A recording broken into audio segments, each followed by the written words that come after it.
Hey, real estate investors, it's Ross Badraki here. Just out for a walk today in my town, and I came across a home for sale. Some free advertisement for them. Nice little home here. But the thoughts that go through my mind as I think about talking to sellers, as a real estate investor with 20 plus years of experience, and I've been promoting seller financing, I'm thinking, does this owner know the advantages of selling their home using seller financing?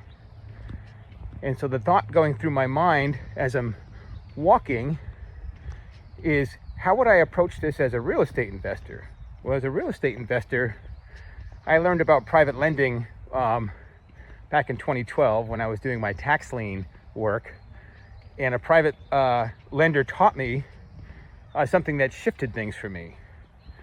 And what I learned was that as a real estate investor, what we do is we look for real estate that we feel we can add some value to, and then we tie it up. And then we bring in the contractors to fix it up, the realtors to rent and sell it, or sell it, and then we pay everyone off, and what's left is our profit. Well, the private lender guy, his money was the last money in, the first money out. He did none of the work, and he got paid better than everyone. And I realized as an investor in tax liens, I was doing a very similar thing. I was lending money to county governments secured by real estate in the senior position with obscenely high rates of interest guaranteed by law. And I quickly started selling my properties that I had acquired via tax liens and deeds, and I was seller financing them and became very skilled at that. So the thought here is, as a real estate investor, I might approach the seller and ask them, if you got your price for the house, what would you do with the proceeds? And unless they had a plan, like, help my son build his business or take my dream vacation, if they were just going to stick it in the bank and draw off it as an annuity, they might benefit from being the lender and not paying tax on the big gain they're going to realize and earning some interest along the way. And I might share with them, hey, how about you be the bank and I make payments to you on a monthly basis, as opposed to me paying Bank of America, and look at how much interest I'll be paying them. Anyway, my thought today is, when I see homes for sale, that I want to educate the owners on the benefits of seller financing.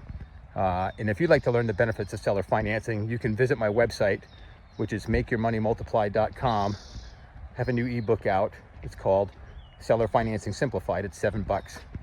And then if you want support beyond that, it's available. Again, my name is Ross Badraki, and I look forward to seeing you on the inside. So I'm sitting here in the RV with Greg Graham, my media guy, and we're talking about a video I made this morning as I walked through the neighborhood and saw a home for sale. And we're discussing the video, and I realized I had more to say. So I'm making this short video here. If sellers knew how ridiculous it is to sell the house the traditional way, and again, I got a text message just now, someone marketing a house saying there's an open house and there's going to be gourmet coffee and sweet treats, and I thought, as a asset protection guy, that is ludicrous.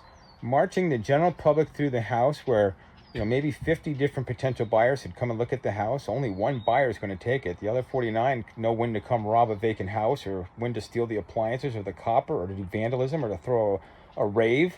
It's like, why would you do that? And then on top of that, you're paying excessive fees. Approximately 8 to 10% of the sales price is going to be eaten up in real estate fees and title and escrow. And so my thought is, with seller financing, you don't have to deal with any of that. You help a good person. You don't march a bunch of people through. You're not advertising your stuff all over the internet. And you're not paying an incredible amount in fees. You save yourself a fortune. Plus, you mitigate the taxes on your gain, and you earn interest as you receive payments along the way. So for a seller, instead of getting a lump sum of money that's a lot smaller than it should be, and then buying a Porsche or something foolish with it, take enough to do what you need to do with, and offer the rest as seller financing. Wrap your existing mortgage if you have a decent interest rate. Don't get rid of that. Sell that too. But I'll tell you more on the inside. I am going to do a quick shout out for my latest ebook, Seller Financing Simplified. You can get it at my website, makeyourmoneymultiply.com. and all the information you need to support you in your real estate investing endeavors using creative finance strategies is right there on the website. So I'll see you on the inside.